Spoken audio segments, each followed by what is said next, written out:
Yeah, Virat, another 7 months left of the World Cup. You must be having a fair idea of the composition of the team. But is it going to be the case of the tried and trusted, or you still feel there can be a remarkable fresh talent can still find its way into the team, just as the Natarajan did after the last IPL into this decade? Yeah, that's a big possibility. I think we have played with a certain kind of pattern in the past. We didn't probably have a big tournament to work towards, but if you look at the squad and the additions we've made in the squad, we've tried to address a few things that we needed in specific guys who can be X factors with the bat. Uh, do things which are the need of the hour in T20 cricket, and these guys have done so in the IPL on a regular basis. So, yeah, we've tried to cover all those bases. Now it'll be interesting to see how they go about things in these 5 games, because these are the only games we have as a team before the World Cup, and we want to see how these guys fare out there in the middle. But yeah, I feel like the squad right now, what we have, barring Jaddu, who will come back whenever fit, is the squad that I feel is the most balanced in terms of all the options readily available for us to take on the field as and when we want. Kushan Sarkar, if you are ready. If not, Shriram, we are. Yeah, I'm ready. I'm ready. I can ask the question. Yeah. My question is, how difficult is it to choose between Kane and Dhawan, and can both be fitted into the same playing 11? Considering that. Well, I don't think so. If Rohit plays, then it's quite simple. KL and Rohit have been consistently performing at the top of the order for us, and those two would start in a situation where a Rohit takes rest or a KL has a niggle or something like that. Then yeah, Shiki obviously comes in as the third opener, but the starting composition, Rohit and Rahul will be the ones who will start.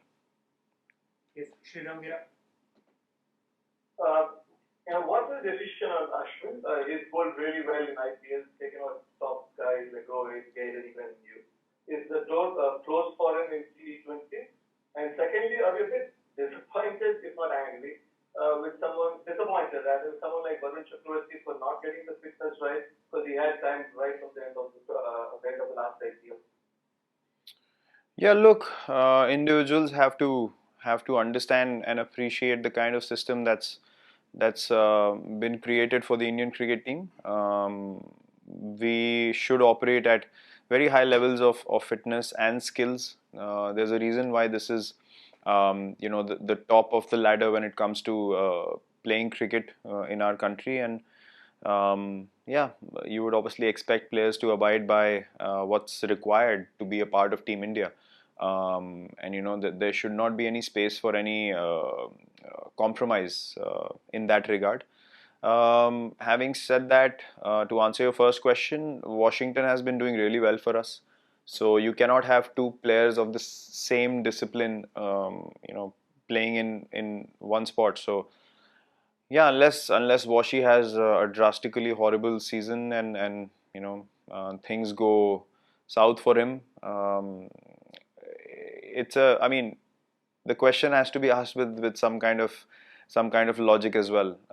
You suggest where you would add Ash and play him in the team when someone like Washington already does that job for the team. So it's easy to ask a question, but you should have a logical explanation to it yourself. Vishal Menon and then Vinayak.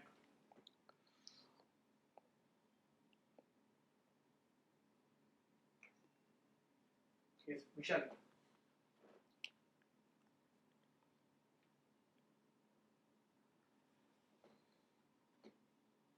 Vinayak. Hi Virat. Hi. Good luck to the series. My question is about the batting approach that the team has. Team is looking forward in terms of the strike rate at the top of the order and going hard in the power play. Is that something that has been discussed in terms of what approach as a unit that India needs to take ahead of the World Cup? There are many things that we have spoken about. The kind of players we've added into the squad is precisely to give our batting lineup more depth and not play in a similar kind of pattern that we have played with in the past.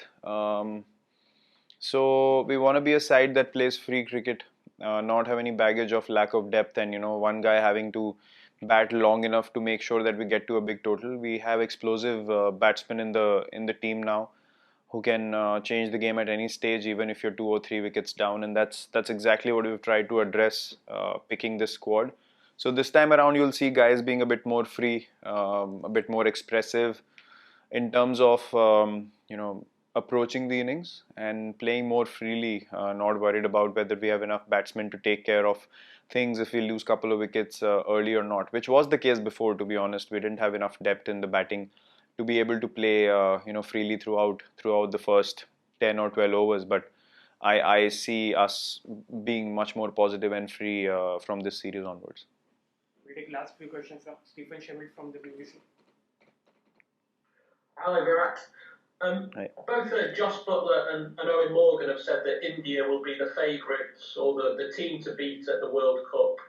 Do you agree with that? No, I don't. I actually think it's England who will be the team to beat. They are the number one side in the world, and the prime focus will be on them in this World Cup. All the other teams will be wary of the strengths that they bring onto the park, and every other team would agree with what I say. It's England who are the favourites, and that will not change regardless of how they think. Two more questions. Two more questions now. Vishesh Roy and Sunil Dile. Hi Virat. Bhuvneshwar is returning from an injury after 1 year. How would you rate his progress in the nets, and do you see him as an important cog in the bowling scheme for the T20 World Cup this year? Yeah, he's shaping up really well. He's come back. He's fit. He's worked really well to get back to 100% fitness. And look, he's a smart operator with the ball. We've all seen that in the past few years, and he continues to bring that experience onto the field, which is going to be vital for us going forward. And he has a clear understanding of what he wants to do in the next few months, and he wants to contribute towards many more Indian victories in the coming months, especially. And in the World Cup, we would obviously need our most experienced T20 bowlers, and he's right up there with anyone else with the new ball through the middle overs and in the death as well. He's a guy that you can bank on. So yeah, we're very, very glad to have him back, and hopefully he can build strongly from here and be as ready as he is now for the World Cup as well. Final one now, Sunil Dile. Virat, कई लोग सोचते हैं कि ये 3.5 घंटे का ही खेल है, 20 ओवर ही खेलने हैं, 20 ओवर ही बॉलिंग डालने हैं, लेकिन as a player, as a captain, आपको ये जो फॉर्मेट है ये कितना चैलेंजिंग लगता है, कप्तान की हैसियत से भी और बल्लेबाज की हैसियत से भी?